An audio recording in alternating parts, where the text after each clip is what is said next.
Do you remember how in Cinderella's story the carriage turned into a pumpkin after midnight? What if I tell you that your M2 MacBook Air is a carriage and it's almost midnight? Apple's latest press release has shown the company's direction, and it doesn't look good for MacBook Air buyers. With the new M2 iPad Pro, Apple is basically saying that's the future. And that got me thinking, is it really? The iPads have been slowly merging with MacBooks for a while now. It all started to really take shape with the Magic Keyboard. Before that, we did have a few detachable keyboards, but they have never been very comfy, only buttons, no trackpad. That didn't seem like a sign of something big coming up, just another expensive and useless accessory. It all has changed with the release of Magic Keyboard for iPads in 2020. Sleek, tactile, magnetically attachable with trackpad. That was the first real step of making iPads actually usable. Just think about it. A small, almost pocketable device that can be easily detached from a keyboard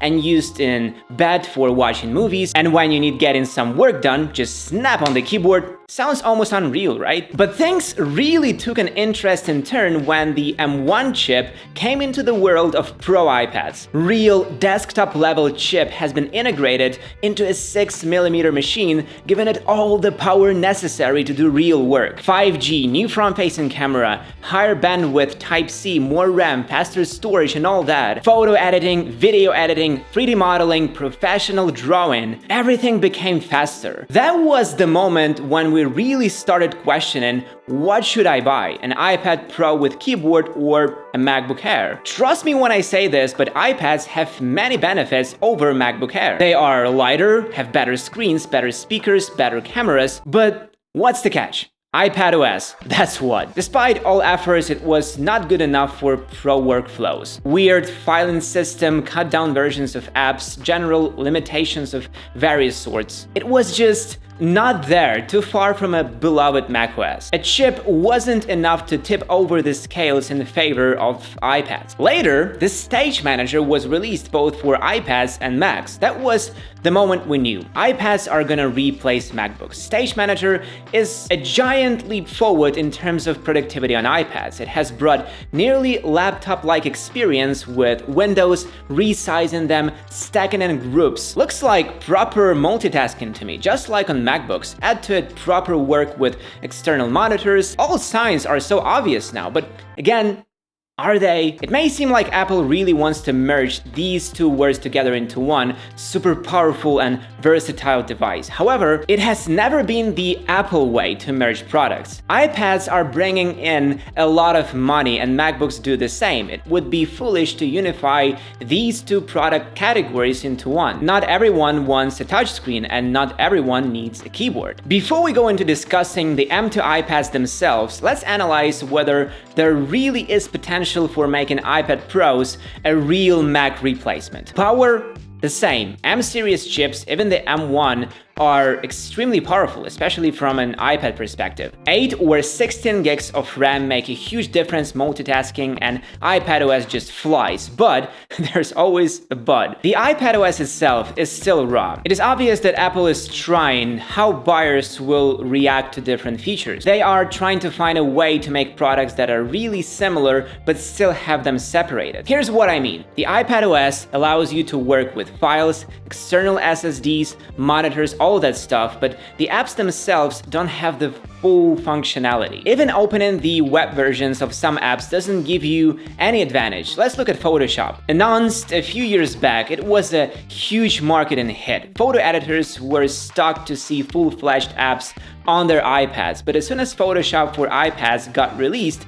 every pro saw how cut down and limited that version really was. It lacked almost all features that people liked about Photoshop, had a simplified and less detailed interface, and still requires a monthly subscription to work. It was no better than free apps anyone could download. The M2 MacBook Air is a very, very good laptop. It is fast, silent, has a great display and keyboard, excellent battery life, and full-fledged operating system. What do people usually do on their MacBook Airs? They edit documents, watch movies, maybe do occasional photo editing. The M2 MacBook Air is a basic entry-level machine for casual users. It's not meant for serious easiest workflows, really. That's why it is worth comparing to the iPad Pro. With that Magic Keyboard, almost everything people do on their MacBook Airs can be done on iPad. Typing documents, no problem. Watching movies, no problem. iPad would even be better for that due to louder speakers and brighter display. Editing photos, the iPad can do that too. Let's say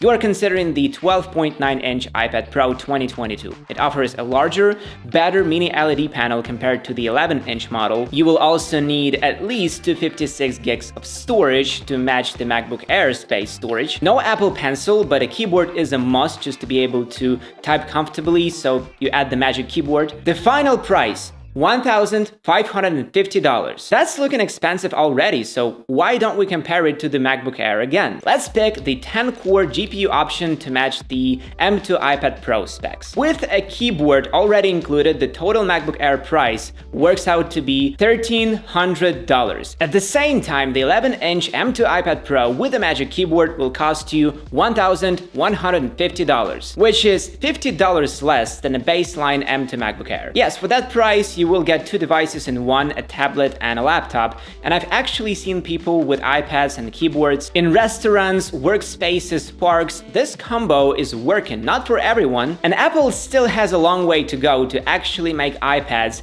as appealing as MacBooks. Yet there's one thing you can't do on MacBooks: draw with styluses. On iPads you have a variety of styluses to choose from, like this Penoval AX Pro. The Penoval Pencil AX Pro is probably the best Apple Pencil alternative on the market. It can do almost everything the Apple Pencil can without costing like a gold bar. A good pencil is what makes your iPad experience great. iPads are great for note-taking, drawing, and making sketches. An iPad with a stylus can significantly increase productivity, make day planning easier. Design-wise, this Penoval stylus is identical to the Apple Pencil with one small difference: a charging port at the side. It does attach magnetically though. The color, weight, texture, feel are the same. The pencil sticks perfectly to the case, almost the same as the original Apple Pencil. I didn't notice any big difference. Let's open, for example, this app, Sketchbook. Let's select a tool like brush. The strength of the pressure, the tilt, the feel of drawing is very nice. I think if they switched my Apple Pencil for the Penoval Pencil, I wouldn't notice the difference right away. The Penoval Pencil AX Pro supports palm rejection and tilt sensitivity. You can tilt for shadows at different angles to depict various thicknesses and depths. The pen is accurate with no diagonal line wobble or jitter, which is common to third-party styluses. Palm rejection allows you not to worry about accidental touches. You can rest your hand freely without jeopardizing the control over what's on the display. So palm rejection works great. You can get perfect palm rejection with apps that have pen-only input settings. iPad also allows you to take full advantage of that stylus. You can access your quick notes from anywhere. Here's how to do it. You can swipe up from the bottom right corner of the display using your finger or this pencil. You can tap this icon, then tap Add to Quick Note, or open Control Center, then tap this. Alongside with Quick Notes, you can make quick screenshots. To take a screenshot using your Penoval stylus, just do this. So to capture the screen, swipe up with the pencil from either corner at the bottom of your iPad. To mark up the screenshot, draw with the pencil. To send the marked up screenshot to others, such as in a message, or save it in a document, such as in a note, tap this icon, then choose an option. And when you're finished, tap Done, then choose an option. Additionally, iPadOS enables geometric sensing, which means your iPad can recognize geometric shapes you're drawing, even if your lines aren't perfect. So just draw a shape by hand, like a circle, square, or a star using a single stroke. When you finish the shape, pause with the tip of your pencil on the screen. The shape you drew will be replaced by a perfect one. Every iPad user should have a stylus. It enables you to do so much more than just watching videos and typing. And a good stylus can free your creativity, make you an artist, and help with studying. And Penoval AX Pro Pro is a good stylus. It's affordable, and I recommend you check it out for yourself. So thanks Pinovel for sponsoring this video, and now let's get back to it. Back in June, we made a video where we made some predictions about the upcoming M2 iPad Pro. Quote, if they reveal the iPad Pro this year just with an upgraded processor, then it will be one of the most failed Apple products. And that's exactly what happened last week with Apple's press release. The all-new M2 iPad Pro has a new chip, and that's all. No screen upgrades, no camera upgrades, nothing. Only a new chip. But what if Apple is preparing us for something? What if they are planning on releasing some killer functionality next year? We don't know that for sure, but they did give us one clue. DaVinci Resolve is coming. That is a real pro-level application running on a thin and light piece of tech. Some YouTubers have already tested it, and the release version will retain the most important functionality. Color grading appears to be exactly the same. The COD tab also looks very similar. Maybe Apple has learned something from that Photoshop situation, but we'll see. So, what is our take on all this? The new iPad Pro is a real beast, powerful, nicely looking, and expensive. Can it be a real MacBook replacement? Not yet, but we're going there. It comes down to software. iPadOS has been synonymous with the iPhone's iOS for years, making it hard to match the versatility and desktop-level capabilities of macOS. For simple tasks like checking email, it gets the job done just fine. However, even using something as simple as Google Docs becomes somewhat of an issue on the iPad Pro because the iPad is built to be a touchscreen device first, and using the trackpad can be tricky. Editing photos and videos, having multiple windows open, and working on several documents simultaneously, and easily being able to manage your content, there is a reason why Mac products get a lot of attention. Not just because of their speedy processors, RAM, or storage options, the iPad's operating system can't manage a desktop-level experience even if it has the power to do so. With a smart keyboard, you can easily type articles on your iPad, edit documents, PDF files, etc. You can edit videos in LumaFusion. You get similar results to the ones you get from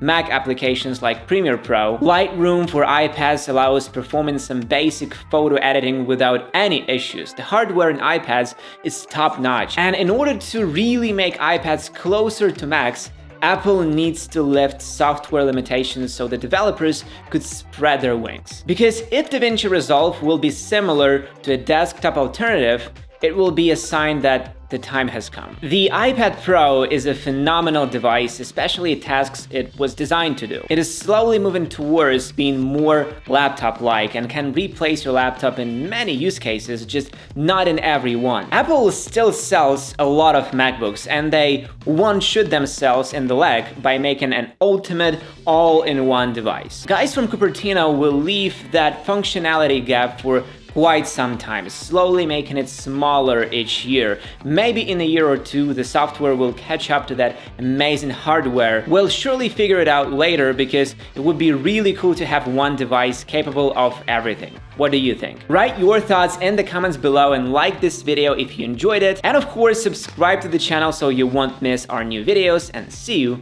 in the next one.